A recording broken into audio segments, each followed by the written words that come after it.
the Fed cuts 50 basis points at the September 18th meeting, that the equity investors will freak out. They're rolling over right now. I find this very fascinating. The small cap stocks, which, a month ago had a bit of an upward blip, have now rolled over.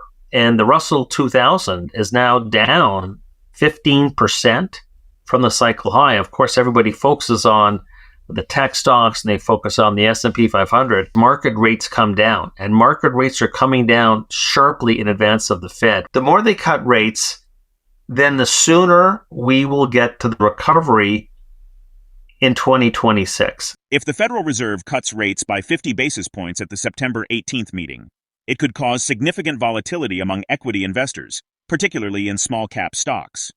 Currently, small-cap stocks, as reflected in the Russell 2000, have declined by 15% from their cycle high after a brief upswing a month ago, signaling potential recession concerns. While market attention often centers on tech stocks and the S&P 500, market rates are already declining sharply ahead of the Fed's anticipated cuts. The more the Fed cuts rates, the closer we may get to a potential recovery in 2026. David Rosenberg is a prominent economist and financial market strategist known for his insights on macroeconomic trends and market dynamics.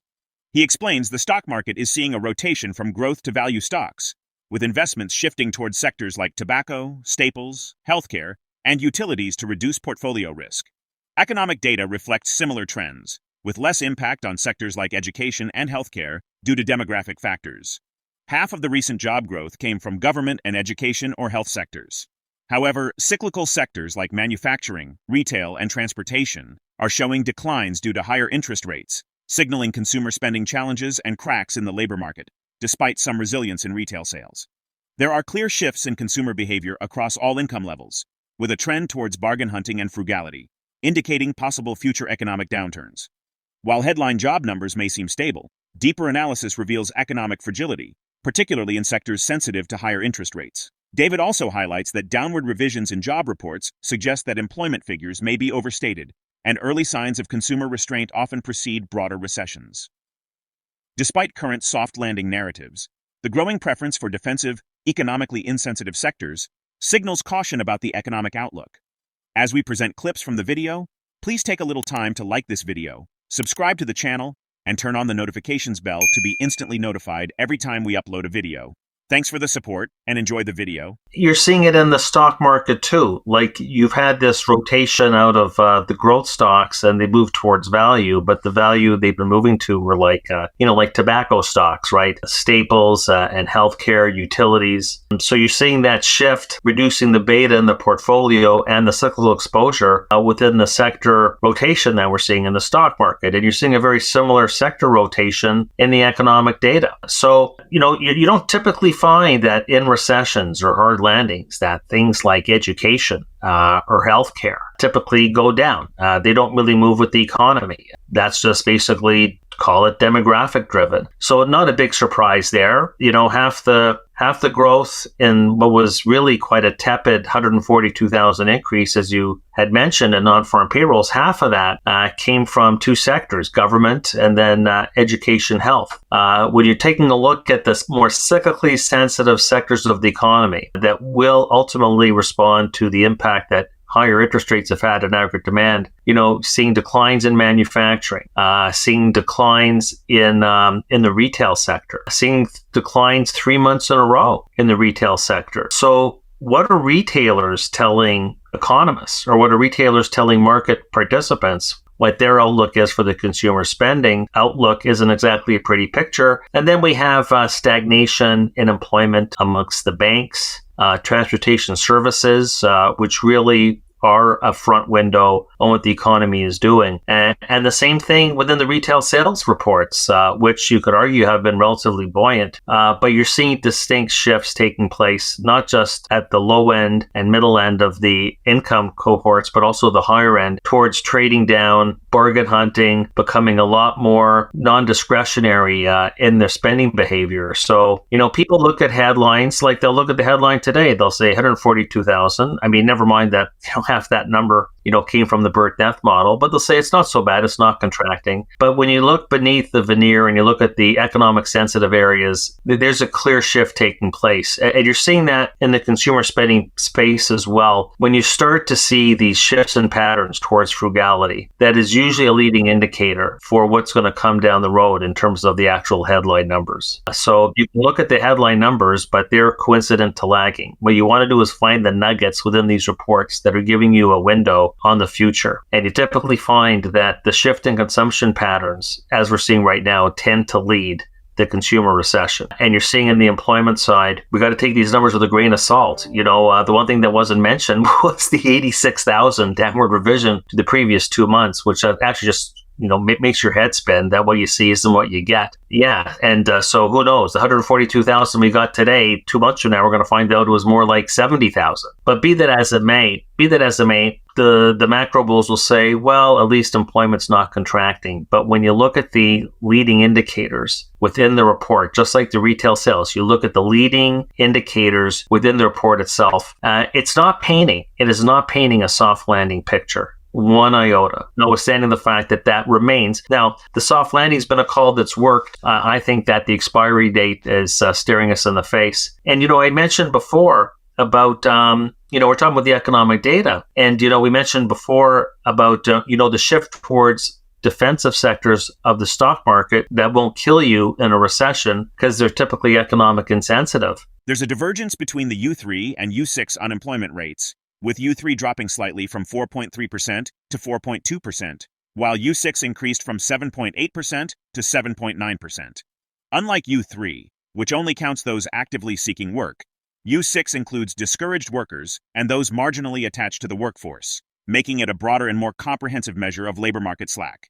The U6 unemployment rate, which includes all forms of labor market slack, is at its highest since October 2021, and suggests rising slack that could lead to wage compression and disinflation over time. While this doesn't directly signal a recession, household and full-time employment are now negative year over year, a historically strong recession indicator. This trend suggests that a hard landing is more likely than a soft landing, as it reflects broader labor market weaknesses beyond inflation concerns. David, in an interview with Jeffrey Safran, discussed the Bank of Canada has already cut rates by 75 basis points over the past 3 meetings, acting sooner than the Fed. Some argue the Fed has delayed too long, and given current economic conditions and inflationary pressures, it's now time for the Fed to begin cutting rates. Let's get back to the interview. You had a bit of a divergence between the classic U3, which went from 4.3 to 4.2, and the U6, which went to 7.9 from 7.8, as you correctly posited. And the U6 is very useful because it includes all forms of unemployment.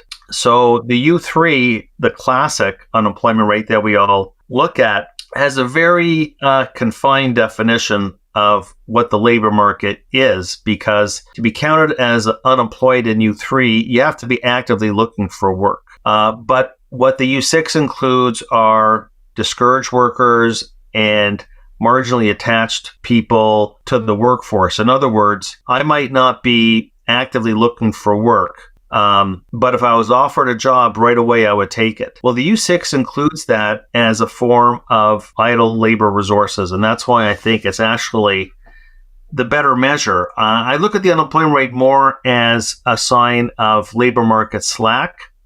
Like Jay Powell had said very clearly, he's looking at, job vacancies to unemployment. He's looking at the various unemployment rates. The U6 is the broadest. And as it goes up, and as you said, it's at the highest level since October 2021, over time, remember there's lags, that's going to put downward pressure on wage rates, which is why I wasn't too fussed with the 0.4% reading on average hourly earnings. I think that's looking at the situation in the rearview mirror. Rising slack in the labor market, which is what the U6 is telling you. And the U3 is as well, if you're looking at it on a year-over-year basis. But the U6 is a very important indicator in terms of the fact that it contains everything in the jobs market that pertains to slack. And that slack with a lag is going to trigger wage compression, which is disinflationary. So do I look at that as a recession indicator?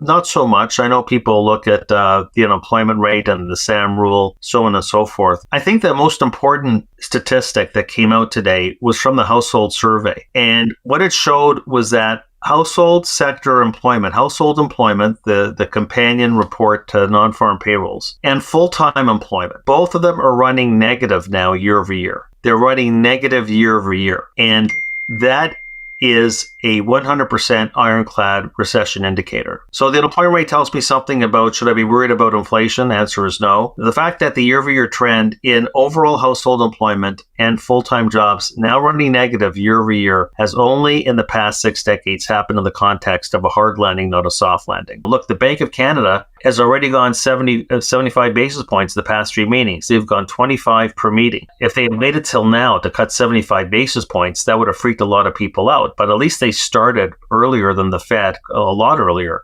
So I think the Fed has just waited too long. And, Austin Goolsbee was talking today about the fact that rates, whether you have a recession forecast or a non-recession forecast, benchmarked against where the economy is right now and benchmarked against where inflationary pressures, not inflation, but the pressures on inflation are right now, it's time to start cutting rates. Current economic indicators highlight rising vulnerabilities in the labor market and shifts in consumer behavior, suggesting a challenging path ahead. With central banks already moving to cut rates, timely actions by the Fed will be crucial to mitigate recession risks and support a potential recovery. How might the divergence between U3 and U6 unemployment rates, along with rising labor market slack, influence future Federal Reserve decisions on interest rates? Share your thoughts on David's suggestions in the comments section below. Also, ensure you like this video, subscribe to the channel, and turn on post notifications for more videos like this. Until next time.